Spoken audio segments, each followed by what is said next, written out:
Selamat hari Minggu, jemaat yang dikasihi Tuhan. Kita akan bersama-sama beribadah kepada Tuhan pada hari ini. Marilah kita menyiapkan hati kita meneduhkan hati kita bersama-sama. Mari kita bersaat teduh.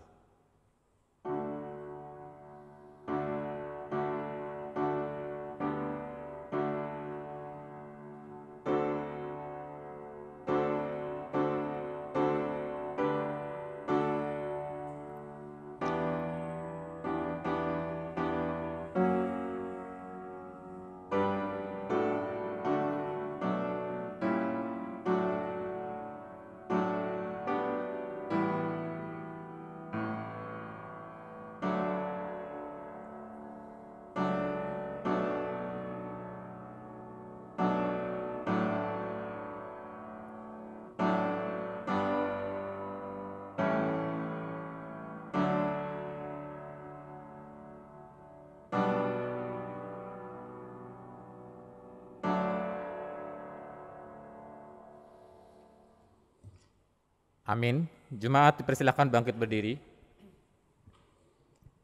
Pilihlah pada hari ini kepada siapa kamu akan beribadah.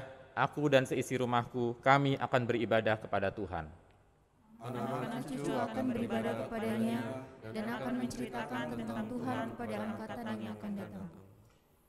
Janganlah kita menjauhkan diri dari pertemuan-pertemuan ibadah kita seperti dibiasakan oleh beberapa orang.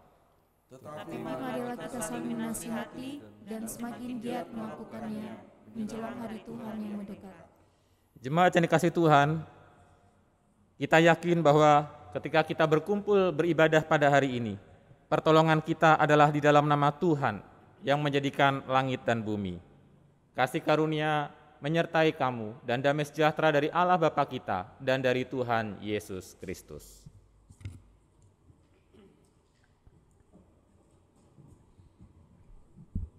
Bapak Ibu, jemaat yang dikasihi Tuhan, kita mengucap syukur pada hari ini, pagi hari ini kita bisa kembali beribadah kepada Tuhan meskipun melalui dari rumah kita masing-masing. Mari kita angkat hati kita, naikkan pujian. Inilah rinduku kepadamu, segenap hatiku menyembahmu.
Katakan bersama, ku berikan hatiku dan jiwaku.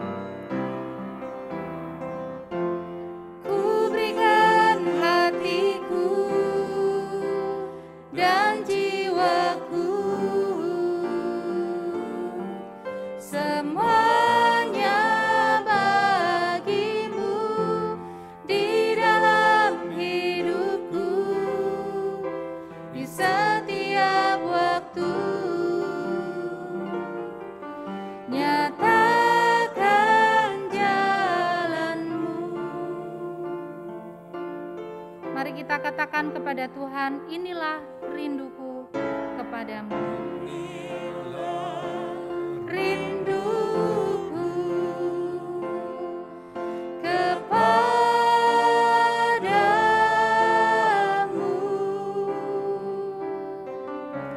segenap hatiku menyembahmu.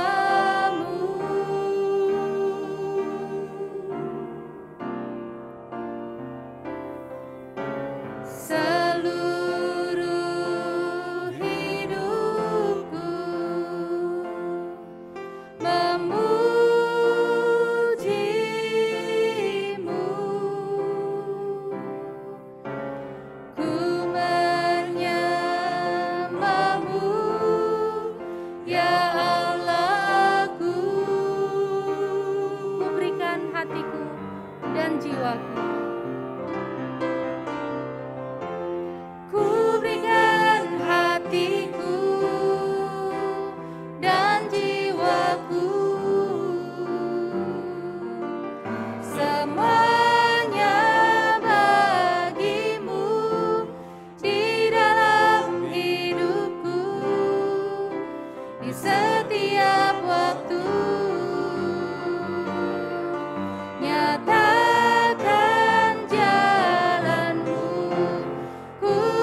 Mari kita bersatu di dalam doa.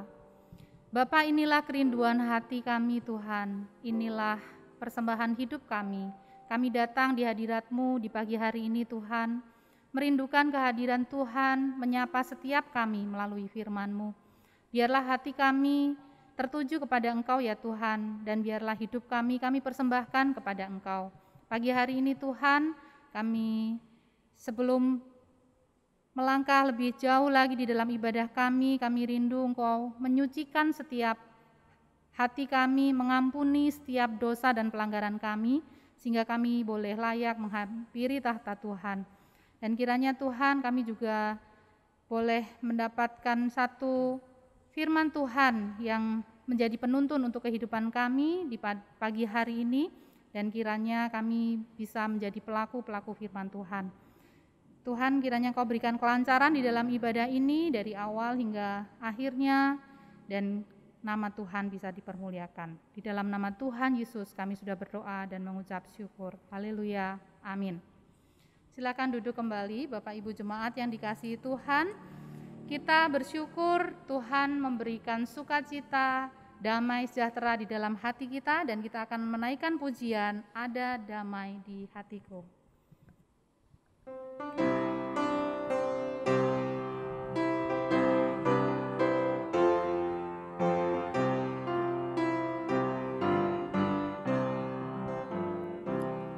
Damai di hatiku, bukan dari dunia, selamanya jadi milikku.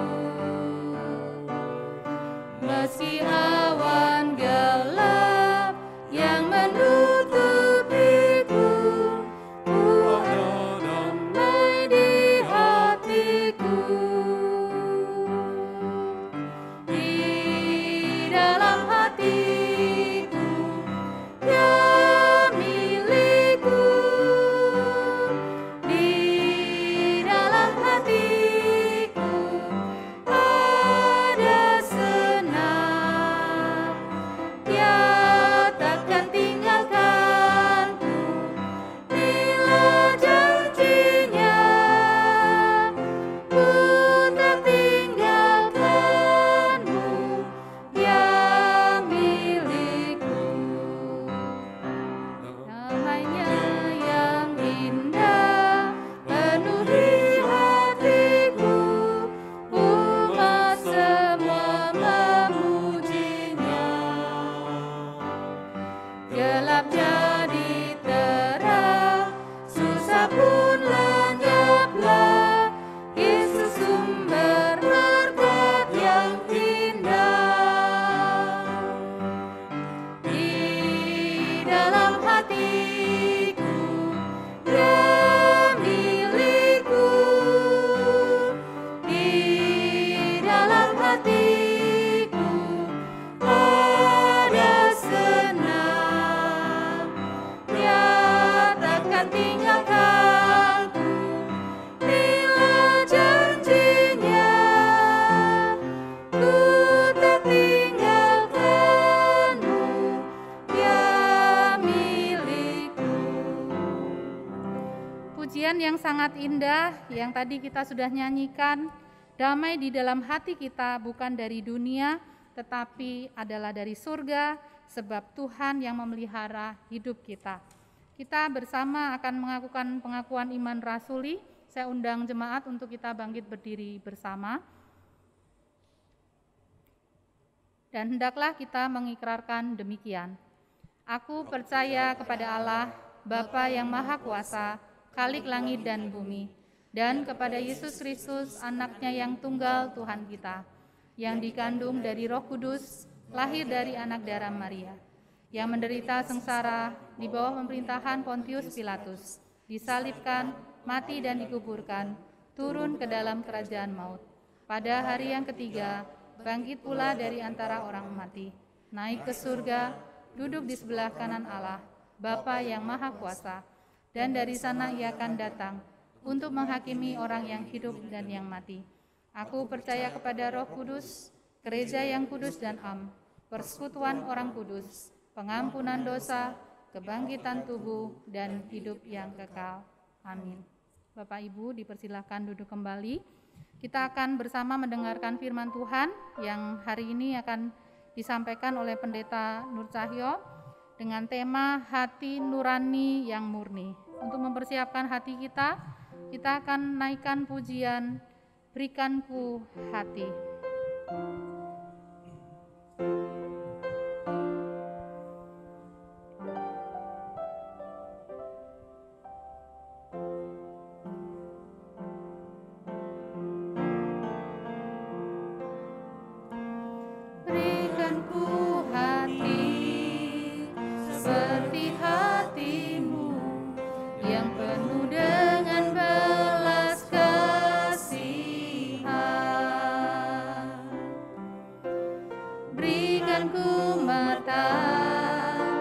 Seperti matamu memandang tuayan di sekelilingku.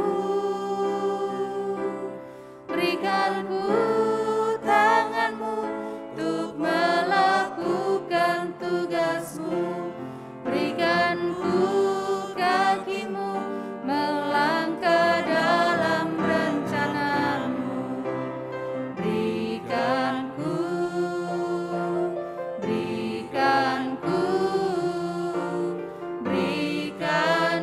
hatimu.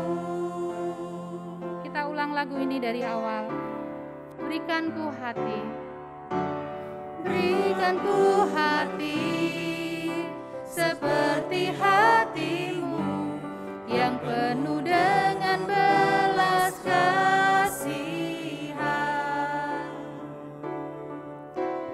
Berikanku mata seperti matamu memandang tuayan di sekelilingku. Berikanku tanganmu untuk melakukan tugasmu.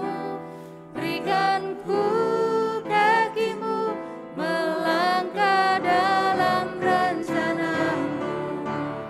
Berikanku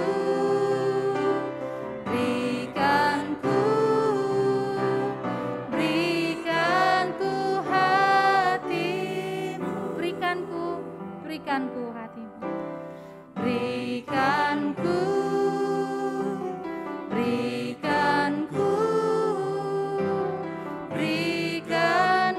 hatimu.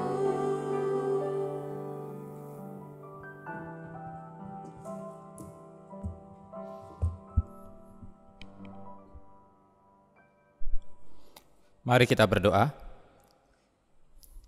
Bapa kami yang di surga, kami memohon bimbingan Roh Kudus-Mu untuk menolong kami mengerti, memahami, merenungkan firman Tuhan, bahkan melakukannya dalam hidup kami sehari-hari.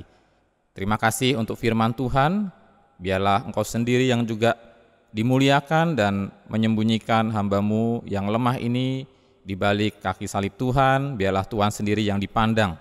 Demi nama Tuhan Yesus kami berdoa. Amin. Jemaat yang dikasihi Tuhan, hari ini saya diberikan sebuah tema hati nurani yang murni.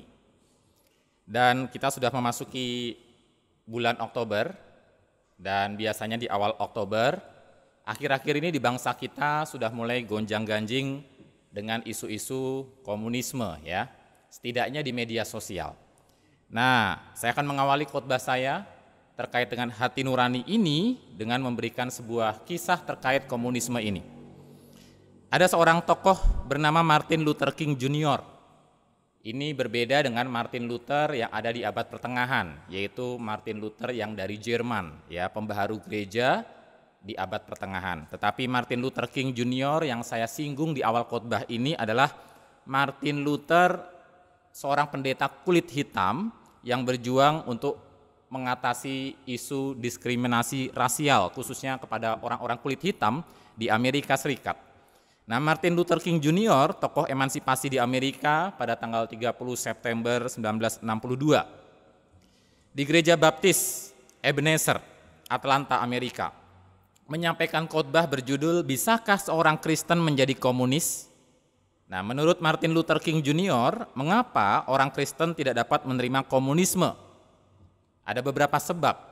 Nah, saya tidak akan membahas apa itu komunisme, ya. Saya juga tidak akan membahas mengapa orang beragama pun sebetulnya bisa saja menganut paham komunisme. Tetapi saya hanya akan membacakan kutipan dari khotbah Martin Luther King Jr. tentang isu ini. Mengapa orang Kristen tidak dapat menerima komunisme? Salah satunya penyebabnya adalah karena metode yang dikembangkan atau yang dipraktekkan oleh penganut komunisme bertentangan dengan kekristenan. Bagi orang-orang komunis tidak ada pemerintahan ilahi atau tidak ada tatanan moral yang mutlak, yang absolut. Tidak ada prinsip yang tetap yang tidak dapat diubah. Jadi pemaksaan, kekerasan, pembunuhan, dan kebohongan adalah cara-cara yang dapat dibenarkan untuk mewujudkan tujuan akhir dari komunisme.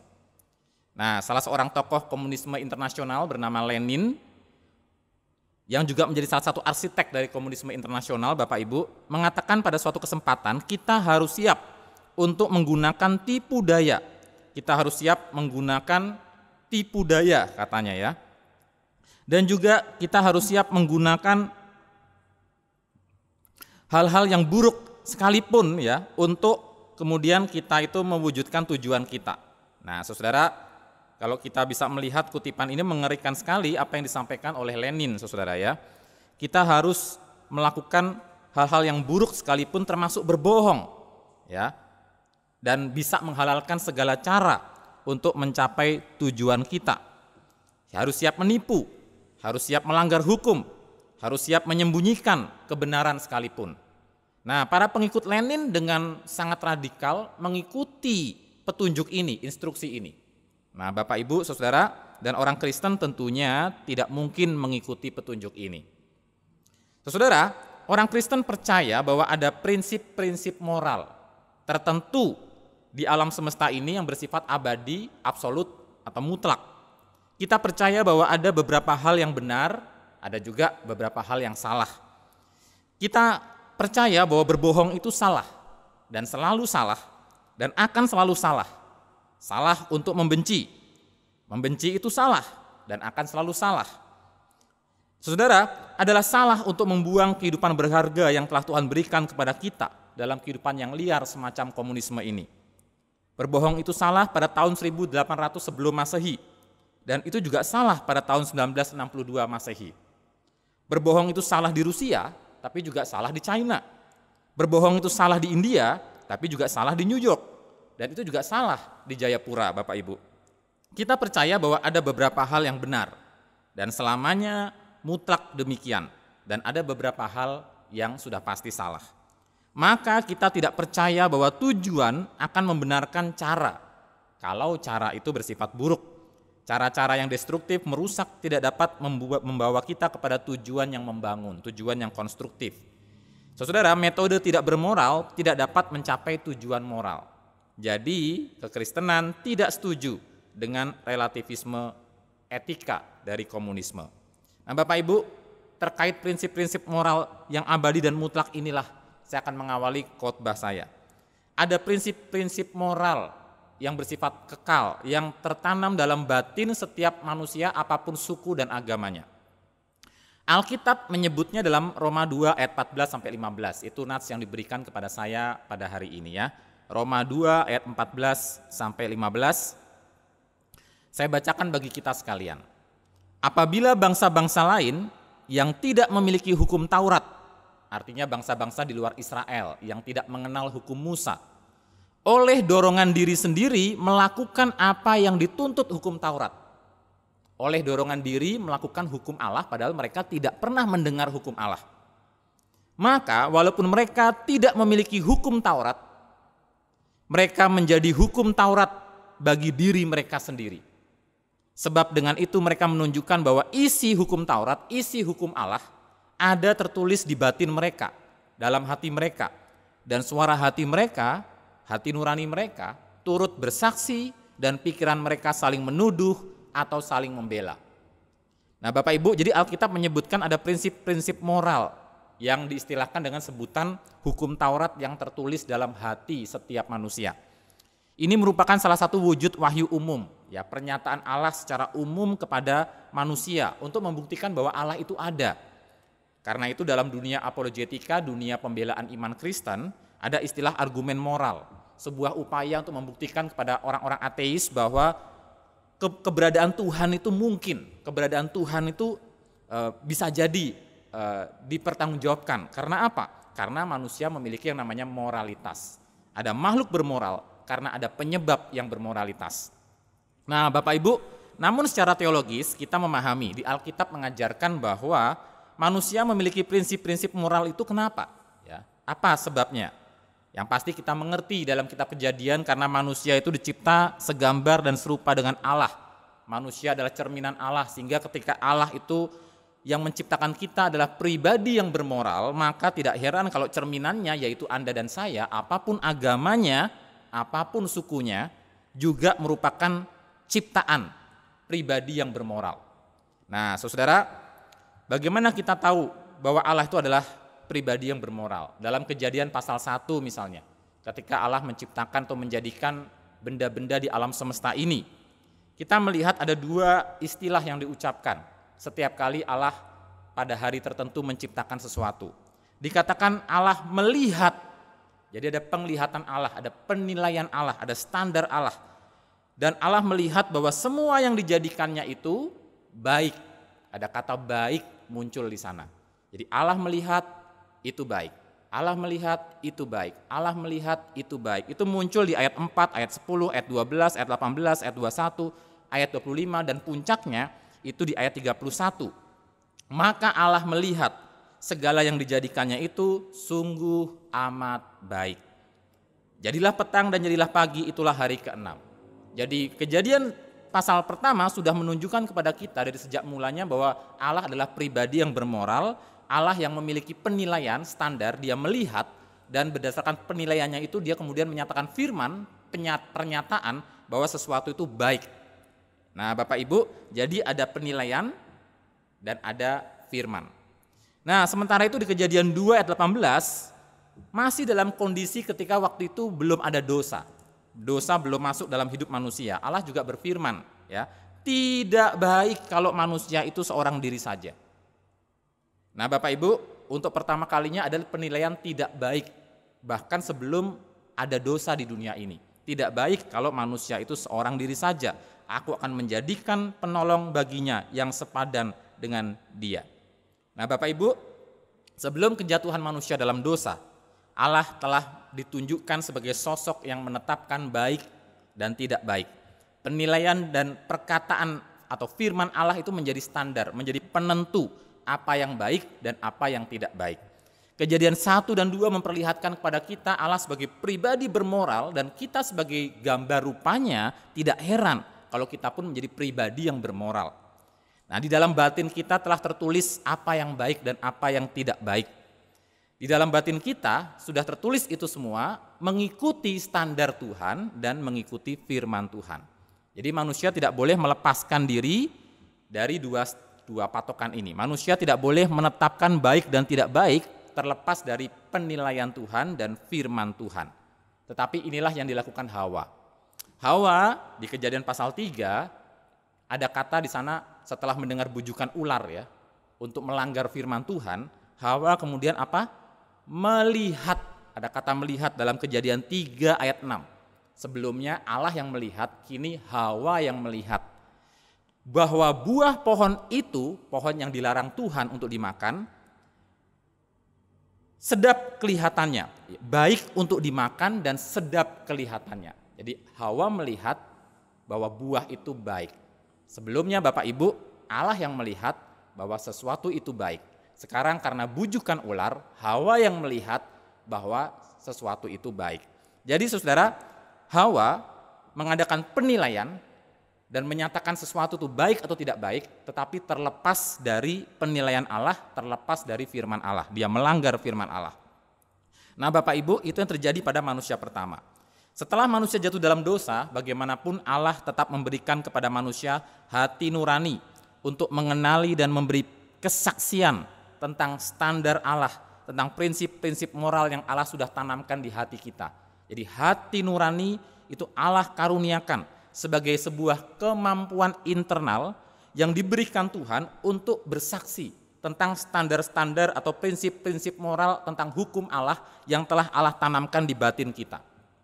Nah Bapak Ibu, jadi hati nurani tidak berfungsi sebagai hakim atau pembuat undang-undang. Karena yang membuat undang-undang tetap Allah sampai kapanpun. Allah adalah pembuat atau standar atau adalah patokan dari undang-undang hukum. Dan hukum itu ia tanam di hati dan batin kita. Nah kita mengenali adanya hukum itu yang ada di batin kita itu lewat hati nurani yang Allah karuniakan. Ada seorang pendeta bernama John MacArthur itu menggambarkan hati nurani itu sebagai sebuah sistem peringatan bawaan yang memberi sinyal kepada kita ketika sesuatu yang kita lakukan salah. Hati menimbulkan kesusahan. Hati nurani bagi jiwa kita seperti sensor rasa sakit bagi tubuh kita. Itu menimbulkan perasaan bersalah ya. Setiap kali kita melanggar apa yang hati kita sebetulnya katakan bahwa itu tuh tidak baik atau tidak benar. Jadi ketika kita menyesuaikan diri dengan prinsip-prinsip moral atau hukum Allah yang ada di batin kita tenang atau lega. Tapi ketika kita melanggar prinsip-prinsip moral atau hukum Allah yang ada di batin kita merasa bersalah. Karena hati nurani kita bunyi. Ya, alarm alamiah kita bunyi. Nah, hal berikutnya yang perlu kita ketahui adalah bahwa hati nurani kita ya hanya dapat dipercaya selama tidak menuntun kita untuk memilih kehendak kita sendiri. Hati nurani kita hanya bisa dipercaya selama itu mengikuti kehendak Tuhan. Nah, R.C. Sproul, seorang teolog, mengingatkan begini. Kita harus ingat bahwa bertindak menurut hati nurani terkadang setelah manusia jatuh dalam dosa ya, mengikuti hati nurani terkadang merupakan dosa. Mengapa? Karena hati nurani yang sudah jatuh dalam dosa itu bisa salah informasi, bisa melenceng. Maka kita mulai mencari penyebab untuk kesalahan informasi ini. Dan apakah penyebabnya? Karena orang lalai untuk mempelajari firman Tuhan. Saudara, firman Tuhan itu yang menjaga agar hati nurani kita tetap seperti apa yang seharusnya. Nah, saudara, tetapi ketika orang lalai mempelajari firman Tuhan, yang terjadi adalah hati nuraninya itu akan melencengkan dia. Karena itu, bertindak menurut hati nurani tidak selalu membawa kebaikan dalam konteks manusia yang sudah jatuh dalam dosa. Nah Bapak Ibu, kita sudah tahu sendiri bahwa bagaimana Hawa itu melalaikan peringatan Tuhan, melalaikan firman Tuhan, melalaikan penilaian Tuhan. Karena perempuan itu melihat dan memutuskan sesuatu itu baik menurut standarnya sendiri. Nah Bapak Ibu, dan bagaimanakah dalam Kejadian pasal 3 itu hati nurani atau alarm dalam diri Adam dan istrinya itu berbunyi. Ya, dalam Kejadian 3 ayat 7 sampai 8 mencatat ya, terbukalah mata mereka berdua dan mereka tahu bahwa mereka telanjang. Lalu mereka menyemat daun pohon ara dan membuat cawat. Ketika mereka mendengar bunyi langkah Tuhan Allah yang berjalan-jalan dalam taman itu pada waktu hari sejuk, bersembunyilah manusia dan istrinya itu terhadap Tuhan Allah di antara pohon-pohonan dalam taman. Lalu dalam Kejadian 3 ayat 9 sampai 11, Tuhan Allah memanggil manusia dan berfirman kepadanya, "Di manakah engkau?" Dan manusia menjawab begini, "Ketika aku mendengar bahwa engkau ada dalam taman ini, aku menjadi takut karena aku telanjang. Sebab itu aku bersembunyi." Yang menarik adalah kalimat Tuhan berikutnya. Kalimatnya begini, firman-Nya, "Siapakah yang memberitahukan kepadamu bahwa engkau telanjang?" Bapak Ibu, bukankah dalam kisah yang kita baca sebelumnya, Adam itu tahu bahwa dirinya telanjang bukan karena ada yang kasih tahu, tetapi karena dia melihat kan, bahwa dia menemukan dirinya telanjang. Tapi Allah mengatakan siapa yang memberitahu. Berarti memang ada sesuatu yang memberitahu Adam dan istrinya bahwa ketelanjangan ini bermasalah. Ketelanjangan ini tidak sepatutnya. Ada sesuatu yang salah dengan ketelanjangan ini. Nah Bapak Ibu, sebetulnya kalau kita mau membaca dengan bahasa kita sendiri, sebetulnya Allah itu mau mengatakan begini ya. Apakah hati nuranimu memberitahukan kepadamu bahwa ada yang salah dengan ketelanjanganmu? Siapa lagi yang memberitahukan Adam dan istrinya bahwa ada yang salah dengan ketelanjangannya? Karena tidak ada manusia lain. Ya, tetapi berarti ya dirinya sendiri, yaitu hati nuraninya. Alarmnya berbunyi bahwa ada sesuatu yang salah dengan ketelanjangannya. Sehingga Adam dan istrinya takut dan mereka bersembunyi. Nah Bapak Ibu, alarm alamiah yaitu hati nurani manusia berbunyi ketika Adam dan Hawa melanggar perintah Allah, memakan buah dari pohon pengetahuan tentang yang baik dan yang jahat. Nah, sebelumnya mereka hanya tahu apa yang baik. Nah, kata tahu dalam Kejadian 3 ayat 5 misalnya adalah kata yang sama digunakan di bagian Alkitab lain untuk menggambarkan keintiman seksual. Jadi mengetahui apa yang baik berarti secara pengertian lain tuh kita memiliki keintiman dengan apa yang baik. Tetapi sekarang manusia sudah tidak hanya tahu apa yang baik, manusia juga tahu apa yang jahat. Artinya manusia juga memiliki keintiman dengan apa yang jahat. Nah, disitulah nurani manusia berbunyi. Hati nurani dilanggar dan ketidaknyamanan emosional mengambil alih dan manusia merasakan malu. Bapak Ibu, apakah kita mengakui Tuhan atau tidak, ateis atau non-ateis? Kita diciptakan untuk memiliki persekutuan dengan Allah pencipta kita. Ketika kita berbuat salah, kita merasa, kita sadar bahwa kita bertentangan dengan tujuan kita diciptakan dan perasaan itu akan sangat mengganggu dan menggelisahkan.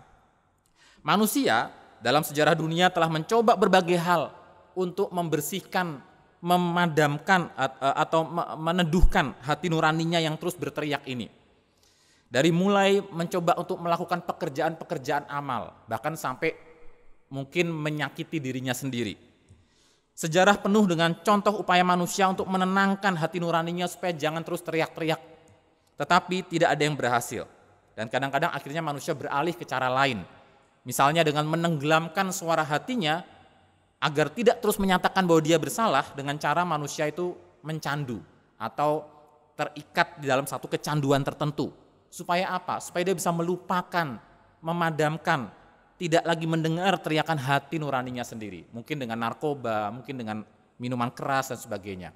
Atau juga manusia terlibat begitu dalam perbuatan amoral, dalam kekerasan, dalam keserakahan, dalam homoseksualitas, dan kemudian menularkannya kepada orang lain, supaya semakin banyak orang yang tertular dan ikut-ikutan melakukan itu, dan hati nuraninya pun dapat diyakinkan. Nah kan, semua orang juga bikin begitu kok. Ya, semua orang juga melakukan itu wajar kok. Jadi dia berusaha untuk menanamkan atau menenangkan hati nuraninya dengan menularkan perbuatan-perbuatan yang amoral. Nah, Bapak Ibu, karena itu kita perlu sadar kalau hari-hari ini ada gerakan seperti LGBT, homoseksualitas untuk dianggap sebagai sesuatu yang wajar, karena itu adalah upaya manusia untuk menenangkan hati nuraninya. Nah, Bapak Ibu, jadi sebagaimana halnya ada aspek-aspek hidup ya, yang karena dosa itu rusak, demikian hati nurani kita pun terdampak oleh kejatuhan manusia.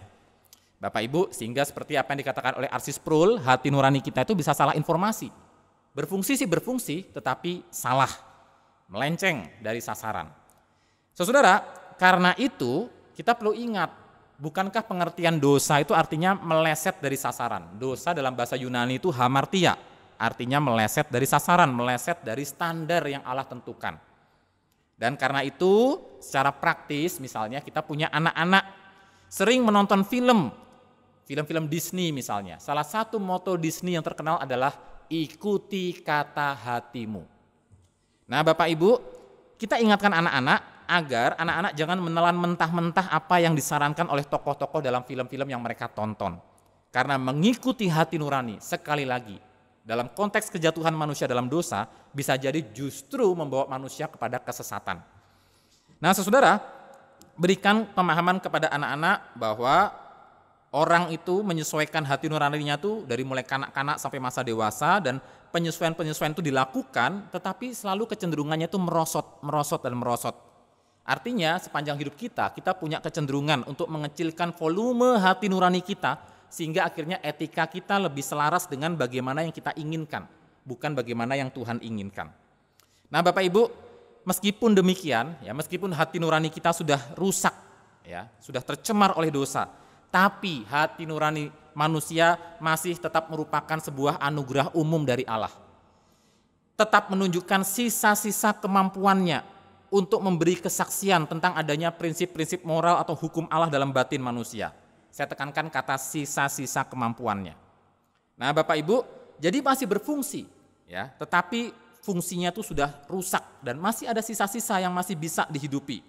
Nah Bapak Ibu, yang perlu manusia ingat dan lakukan adalah memelihara sisa-sisa kemampuan hati nurani ini, supaya tidak semakin ditumpulkan, supaya tidak semakin digelapkan sama sekali, sehingga kita tidak perlu melihat lagi muncul orang-orang seperti Hitler, ya, seperti Mao Zedong yang dengan keji itu bisa membinasakan banyak orang karena hati nuraninya sudah sangat begitu gelap.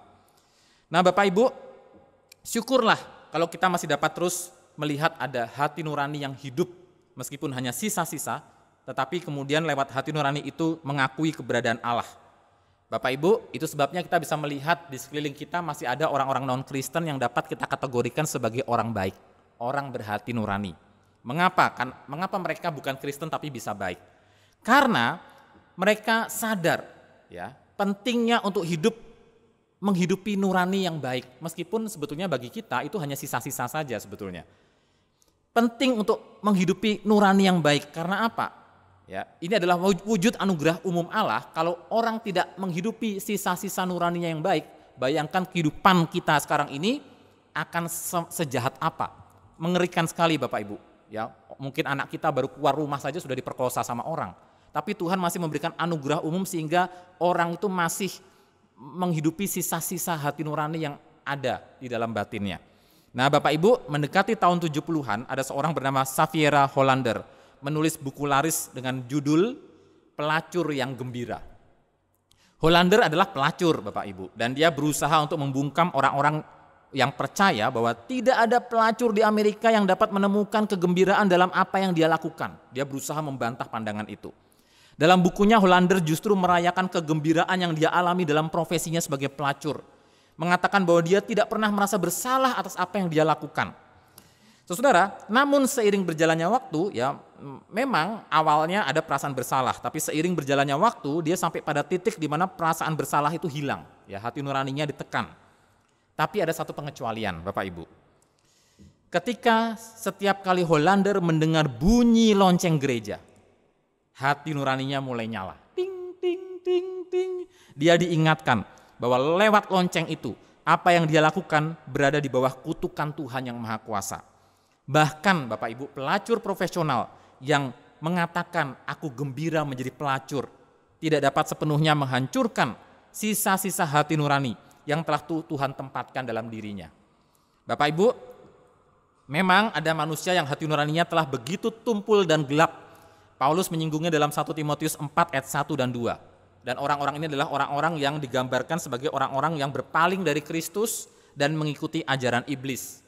Dua di antaranya disebut namanya, yaitu Alexander dan Hymenaeus, yang dikatakan oleh Timotius dalam 1 Timotius 1 ayat 19-20, mereka menolak hati nuraninya yang murni sehingga kandaslah iman mereka, dan akhirnya Paulus menyerahkan mereka kepada iblis supaya mereka jera menghujat Tuhan. Bapak Ibu, diperhadapkan pada realita hati nurani yang sudah cacat bahkan gelap seperti ini, anugerah Allah nyata.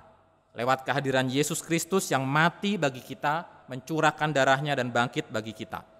Ibrani 9 ayat 14 mengatakan darah Kristus menyucikan hati nurani kita dari perbuatan-perbuatan yang sia-sia supaya kita dapat beribadah kepada Allah yang hidup.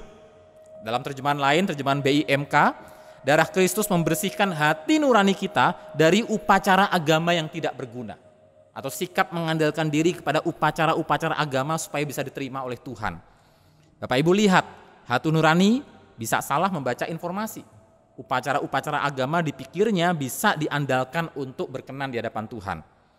Lalu penulis Ibrani mengajak jemaat dalam Ibrani 10 ayat 22, karena itu marilah kita menghadap Allah dengan hati yang tulus ikhlas dan keyakinan iman yang teguh, oleh karena hati kita telah dibersihkan dari hati nurani yang jahat, hati nurani yang merasa bersalah dalam terjemahan lain. Hati nurani yang bersih, sekali lagi, adalah hati nurani yang tidak terus-menerus dihantui rasa bersalah, sehingga salah mengartikan dan mengira bahwa upacara-upacara agama itu dapat menolong kita berdamai dengan Allah. Nah Bapak Ibu, hati nurani yang bersih, yang murni telah dimerdekakan oleh Tuhan, dan belajar mengerti oleh tuntunan firman Tuhan, hatinya ditawan oleh firman Tuhan, bahwa keselamatan hanya melalui iman saja. Ketika seseorang percaya kepada Yesus dan memberi diri dibaptis, tindakan itu adalah permohonan agar Allah memberikan hati nurani yang baik, atau permohonan agar Allah itu menyucikan hati nuraninya. 1 Petrus 3 ayat 21. Nah Bapak Ibu, Paulus kemudian juga menitipkan nasihat kepada jemaat Efesus yang sudah percaya Yesus. Dia mengatakan nasihat-nasihat di ayat 3-4, ya. Mendesak mereka yang tinggal di Efesus ya, supaya jangan mengajarkan ajaran lain atau sibuk dengan dongeng dan silsilah yang tiada putus-putusnya yang hanya menghasilkan persoalan belaka. Ajaran lain yang dimaksud apa Bapak Ibu? Hukum-hukum Yahudi terkait masalah penyunatan atau mitos-mitos Yahudi, termasuk spekulasi-spekulasi soal Mesias, begitu ya, yang telah menawan hati nurani jemaat sedemikian rupa. Nah Bapak Ibu, Paulus mengatakan agar jemaat Efesus hati nuraninya yang murni tidak lagi diikat oleh omong kosong agamawi macam itu. Tetapi ayat 5, tujuan nasihat ini ialah kasih yang timbul dari hati yang suci, dari hati nurani yang murni, dan dari iman yang tulus ikhlas. Jadi hati nurani yang murni, sesuai tema khotbah kita, maksudnya apa? Hidup ya di dalam kehidupan di mana kita tidak lagi merasa bersalah atau terganggu dengan salah informasi bahwa upacara-upacara agama atau perbuatan-perbuatan yang sia-sia itulah yang dapat menolong kita untuk bisa hidup berkenan di hadapan Allah. Tapi kita belajar untuk hidup percaya melalui iman saja, mengandalkan anugerah Allah melalui iman saja. Demikian hidup kita dapat berkenan di hadapan Allah. Nah Bapak Ibu, meski demikian, orang Kristen yang hatinya sudah dibersihkan, dimurnikan oleh darah Kristus, hati nuraninya sudah disucikan, tetap perlu pertumbuhan. Tidak otomatis hati nurani orang Kristen tiba-tiba menjadi kuat. Tidak Bapak Ibu. Karena itu dalam surat Paulus kepada jemaat Korintus, Bapak Ibu, Paulus mengingatkan agar orang-orang Kristen itu memperhatikan hati nurani sesamanya seiman. Atau hati nurani orang lain bahkan. Bapak Ibu, dalam 1 Korintus 10 ayat 25-33, Paulus mengajarkan jemaat, kamu kalau ke pasar daging, ya kamu makan apa saja yang dijual di pasar itu tanpa pemeriksaan hati nurani. Kamu nggak perlu merasa tertuduh. Karena apa? Karena semua makanan itu adalah bumi serta segala isinya adalah milik Tuhan. Jadi nggak ada yang haram, nggak ada yang halal begitu ya. Semuanya itu milik Tuhan. Makan saja. Tetapi, nah ketika kita bertamu ke rumah orang dan tuan rumah itu mempersembahkan makanan yang sudah dipersembahkan kepada berhala, hati-hati. Jangan engkau makan dengan tergesa-gesa. Karena apa? Karena orang lain yang melihat kamu makan makanan yang sudah dipersembahkan kepada berhala, hati nuraninya mungkin belum siap, belum cukup dewasa dan akan tersandung. Nah karena itu ketika sudah bicara soal hati nurani orang lain, orang Kristen diminta untuk utamakan kepentingan orang lain. Makan atau minum, atau jika engkau melakukan sesuatu yang lain, lakukanlah semuanya itu untuk kemuliaan Allah. Sama seperti Paulus, Bapak Ibu, berusaha untuk tidak menimbulkan sandungan bagi orang Yahudi, bagi orang Yunani, maupun bagi jemaat Allah. Paulus berusaha menyenangkan hati semua orang dalam segala hal. Kalau perlu ya nggak usah makan daging itu, meskipun dia lapar sebenarnya. Karena bukan untuk kepentingannya sendiri, tapi untuk kepentingan orang banyak, supaya orang banyak beroleh keselamatan. Nah Bapak Ibu, jadi ada di antara jemaat Kristen sendiri mungkin yang hati nuraninya masih lemah. Masih percaya kepada hari-hari tertentu, masih percaya soal makanan haram dan tidak haram, dan susah untuk begitu mudahnya untuk makan atau untuk percaya bahwa semua hari itu sama sebetulnya di mata Tuhan. Tidak semudah itu, karena itu orang Kristen yang lebih dewasa harus bersabar. Nah Bapak Ibu, bagi Paulus sendiri kemudian menyatakan di dalam Kisah Rasul 24 ayat 16, aku senantiasa berusaha untuk hidup dengan hati nurani yang murni di hadapan Allah dan manusia. Dan bagaimana konkretnya hidup dengan hati nurani yang murni? 1 Timotius 1 ayat 18-19 Paulus menasihatkan Timotius, pertahankanlah dengan teguh imanmu kepada Kristus dan jagalah supaya hatimu selalu bersih dengan melakukan hal-hal yang benar. Saya menggunakan terjemahan firman Allah yang hidup, FAYH ya. Dengan melakukan hal-hal yang benar. Nah Bapak Ibu, jadi ini adalah salah satu contoh praktis bagaimana kita bisa menghidupi, menumbuhkan hati nurani yang telah dipulihkan oleh Tuhan itu ya. Firman Tuhan adalah alat utama dalam pembentukan hati nurani ketika kita bergumul dengan firman Tuhan ya. Itu menjadi alat Tuhan untuk pembentukan hati nurani.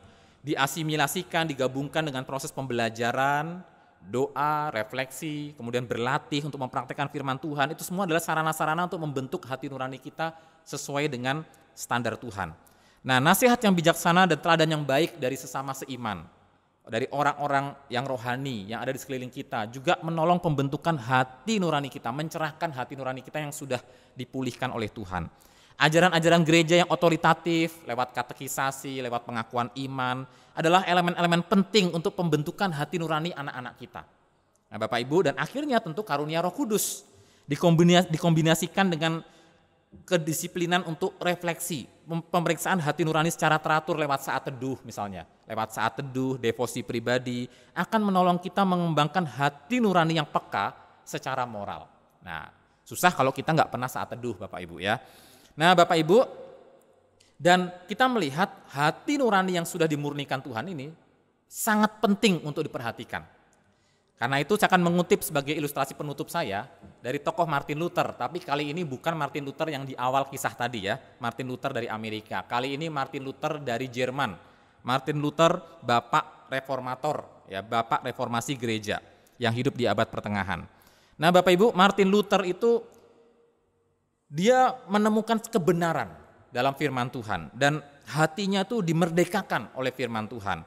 Dia menuliskan banyak tulisan-tulisan, tetapi tulisan-tulisannya itu mengusik kemapanan gereja. Ya, gereja yang waktu itu sudah tidak setia dengan firman Tuhan.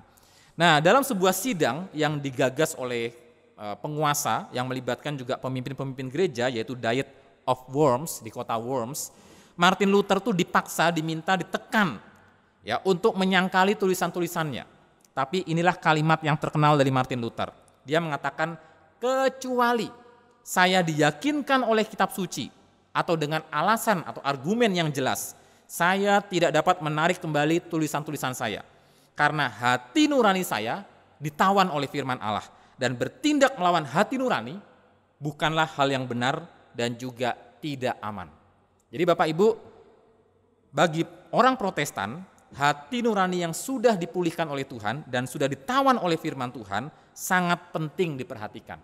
Karena akan menolong kita untuk kembali menggemakan hukum-hukum yang Allah tanamkan di batin kita dan juga firman Tuhan. Nah Bapak Ibu, menurut John Piper, satu-satunya penawar untuk kita memiliki hati nurani yang sungguh-sungguh murni adalah pikiran Kristus. 1 Korintus 2 ayat 16. Kita membutuhkan pria dan wanita yang hati nuraninya telah ditawan oleh firman Tuhan. Dan kita bersyukur atas firman-Nya. Firman-Nya mengungkap kebohongan yang sering kita katakan kepada diri sendiri. Nggak apa-apa, semua orang juga melakukan. Itu kebohongan yang ditanamkan iblis yang kita suarakan dalam hati kita. Tapi firman Tuhan menelanjangi kebohongan itu. Kita akan diadili ya oleh firman Tuhan. Dan rasa dari penghakiman ilahi itu sudah muncul sekarang setidaknya lewat hati nurani kita yang menuduh atau mengingatkan. Nah Bapak Ibu, hati nurani yang telah dipulihkan dan terus mengingatkan ini menjadi sebuah hadiah dari Allah dengan harapan orang-orang yang diingatkan oleh hati nurani yang sudah dimurnikan itu akan bertobat. Dan Roh Kudus memakai sinyal ini untuk bersuara dengan keras di hati kita supaya kita sungguh-sungguh bertobat dan terus berjalan di hadirat-Nya. Nah Bapak Ibu, karena itu marilah kita mendorong anak-anak kita dan diri kita dan komunitas kita untuk terus hidup sebagai komunitas ilahi yang ditawan oleh firman Tuhan.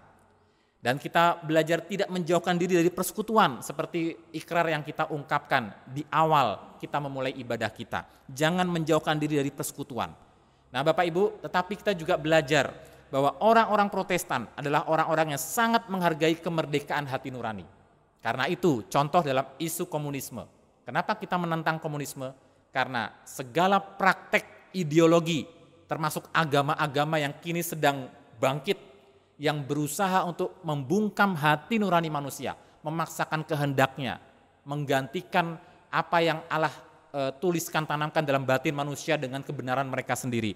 Itu melanggar perintah Tuhan, melanggar firman Allah.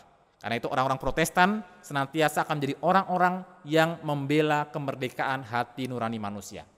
Tidak ada agama yang bisa dipaksakan kepada orang lain, tidak ada ideologi yang boleh dipaksakan kepada orang lain. Semua orang harus mengikuti hati nuraninya, terutama hati nurani yang sudah dipulihkan oleh Tuhan, sesuai standar dan penilaian Tuhan, sesuai firman Tuhan, dan Allah yang akan menghakimi setiap kita. Amin. Meresponi firman Tuhan ini, pemimpin pujian dan singer akan bersama-sama menaikkan pujian berjudul Sucikan Hatiku, Oh Tuhan, dari KPPK 274 ayat 1 dan 2.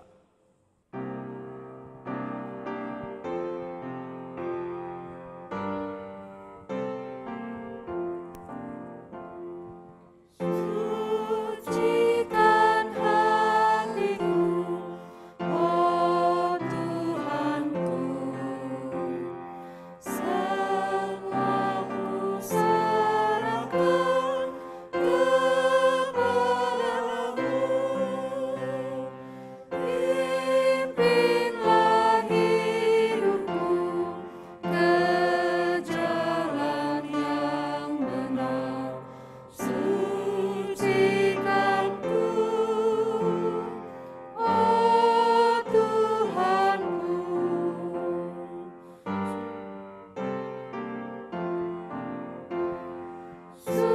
Sucikan hatiku, oh Tuhanku. Ku mau turut selalu kehendak-Mu. Kaulah sahabatku yang pimpin hidupku. Sucikanku, oh Tuhanku. Bapa kami yang di surga, kami bersyukur karena karya pengorbanan Tuhan Yesus Kristus di atas kayu salib. Dan darah-Mu yang tercurah telah membersihkan hati nurani kami dari hati nurani yang jahat. Dan firman Tuhan kembali disuarakan dalam hidup kami, untuk kami bersyukur kepada Tuhan, untuk hati nurani yang telah dibersihkan oleh Tuhan, yang kembali menyuarakan standar penilaian Tuhan, firman Tuhan yang telah dinyatakan. Kami berdoa ya Bapa agar kami bisa hidup sesuai firman-Mu dan memperhatikan juga pendidikan anak-anak kami, orang-orang generasi setelah kami, untuk mereka bisa hidup sesuai dengan hukum-hukum Tuhan dan jalan-jalan Tuhan. Bersyukur untuk pejabat pemerintah yang telah Tuhan anugerahkan juga sebagai bagian dari anugerah umum, hati nurani yang masih menyisakan jejak-jejak kebaikan, sehingga pemerintah kami menjadi pemerintah yang adil, pemerintah yang bijaksana, pemerintah yang mengupayakan semua untuk kepentingan masyarakat di atas kepentingan pribadi dan golongan. Berikan hikmat kepada mereka untuk tetap menghidupi hati nurani yang baik yang masih tersisa, untuk sungguh-sungguh mengupayakan yang terbaik bagi mengatasi pandemi COVID-19 yang sekarang sedang terjadi. Kami bersyukur untuk Tuhan yang terus mengasihi jemaat kami yang sakit, Tuhan yang terus memberikan pertolongan, penghiburan, dan bahkan kesembuhan bagi mereka yang sakit. Kami percaya kekuatan-Mu akan menolong mereka semua. Kami berdoa untuk rekan-rekan tenaga medis dan para medis. Mungkin sejenak waktu mereka bisa merasakan kelegaan dengan angka COVID yang menurun, tapi kami berdoa agar mereka tetap dijaga, dilindungi oleh Tuhan, dan diberikan kewaspadaan untuk segala kemungkinan yang bisa mungkin terjadi, terutama pasca pelaksanaan PON yang ada di Papua ini. Kami berdoa supaya pelaksanaan PON juga berlangsung lancar, baik, dan kami bisa melihat ada keamanan yang Tuhan berikan dan karuniakan di tengah-tengah khususnya kota Jayapura ini, dan kami berdoa semua event ini bisa berjalan dengan lancar sampai akhir, membawa kemuliaan bagi nama Tuhan, bagi mereka yang hadir ke tanah Papua dan menikmati segala apa yang ada di sini. Mereka juga bisa menjumpai kebaikan Tuhan. Kami berdoa ya Bapa, untuk keluarga, pekerjaan, masa depan anggota jemaat, Tuhan yang memberkati semuanya. Tuhan yang melindungi anak-anak kami dari pengaruh yang merusak hati nurani mereka. Tuhan tolong supaya hati nurani mereka tetap peka, ditawan oleh firman Tuhan. Kemanapun mereka pergi, mereka mendengarkan suara Tuhan dalam batin, terutama dalam firman Tuhan yang diperdengarkan kepada mereka. Kami berdoa untuk pendidikan anak-anak kami, baik di luar Jayapura maupun di Jayapura. Tuhan yang berikan mereka semangat, sukacita, meskipun masih berlangsung secara online. Segala persiapan untuk pendidikan secara offline atau onsite kami juga serahkan. Tuhan berikan hikmat khususnya teman-teman di SKK Jayapura untuk bisa memikirkan strategi yang terbaik, mempersiapkan fasilitas yang terbaik untuk memungkinkan pembelajaran seperti itu bisa berlangsung. Kami berdoa ya Bapa, untuk keamanan di Provinsi Papua dan Papua Barat, kami serahkan semuanya ke dalam tangan Tuhan. kasus KKB dan kejahatan, kekerasan yang ada dalam hati mereka. Tuhan tolong supaya Tuhan menyingkapkan terang-Mu dalam hati mereka, supaya hati mereka juga terus berbunyi dan bersuara, menyuarakan apa yang sebetulnya menjadi kehendak Tuhan. Dan kami berdoa ada penyelesaian untuk semua konflik yang terjadi ini, dan ada orang-orang yang dipanggil oleh Tuhan untuk bertobat dan mengenal kebenaran. Kami bersyukur untuk persembahan yang jemaat-Mu telah persembahkan di dalam kerelaan hati, dan biarlah Tuhan sendiri menolong agar persembahan ini menjadi pelayanan yang sungguh-sungguh berkenan di hadapan Tuhan, dan akhirnya mendukung juga pelayanan Tuhan khususnya di gereja kami. Terima kasih Bapa, terima kasih. Demi nama Tuhan Yesus kami berdoa dan bersyukur. Haleluya. Amin. Jemaat yang dikasihi Tuhan, saya undang untuk bangkit berdiri. Kita akan menaikkan pujian kepada Allah Tritunggal, pujian doksologi.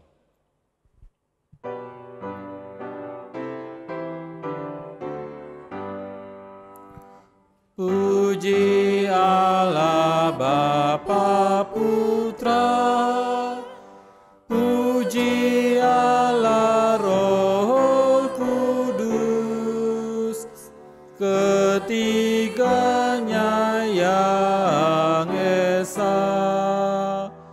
Pohon selamat sumber berkat.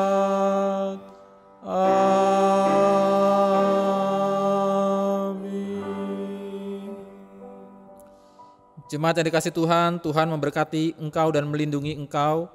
Tuhan menyinari engkau dengan wajah-Nya dan memberikan engkau kasih karunia. Tuhan menghadapkan wajah-Nya kepadamu dan memberikan engkau damai sejahtera. Amin. Amin.